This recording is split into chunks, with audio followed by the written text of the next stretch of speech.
ಸ್ನೇಹಿತರೆ, ಈ ಲೋಕದಲ್ಲಿ ಸಾವಿರಾರು ಪುಸ್ತಕಗಳಿವೆ. ಆದರೆ ಒಂದು ಪುಸ್ತಕ ಮಾತ್ರ ರಾಜರನ್ನು ಬದಲಿಸಿತು, ಜನಾಂಗಗಳನ್ನು ರೂಪಿಸಿತು ಮತ್ತು ಕೋಟಿ ಜನರ ಬದುಕುಗಳನ್ನು ಪರಿವರ್ತಿಸಿತು.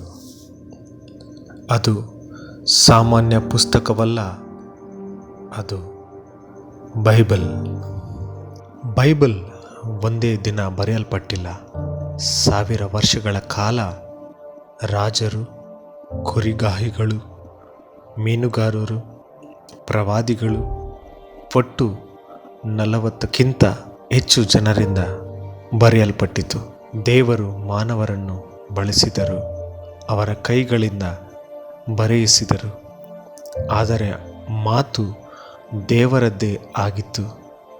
ಇದನ್ನೇ ನಾವು ಕರೆಯುವುದು ದೇವರ ಪ್ರೇರಿತ ವಚನ. ಸಾಮ್ರಾಜ್ಯಗಳು ಕುಸಿದವು, ಯುದ್ಧಗಳು ನಡೆದವು, ಬೈಬಲ್ ನಾಶ ಮಾಡಲು ಪ್ರಯತ್ನಿಸಲಾಯಿತು. ಆದರೆ ಪ್ರತಿಯೊಂದು ಯುಗದಲ್ಲೂ ದೇವರು ಯಾರನ್ನೋ ಎಬ್ಬಿಸಿದರು. ಕೈಯಿಂದ ನಕಲು ಮಾಡಿದರೂ ಜೀವದ ಅಪಾಯದಲ್ಲೂ ವಚನವನ್ನು ಉಳಿಸಿದರು.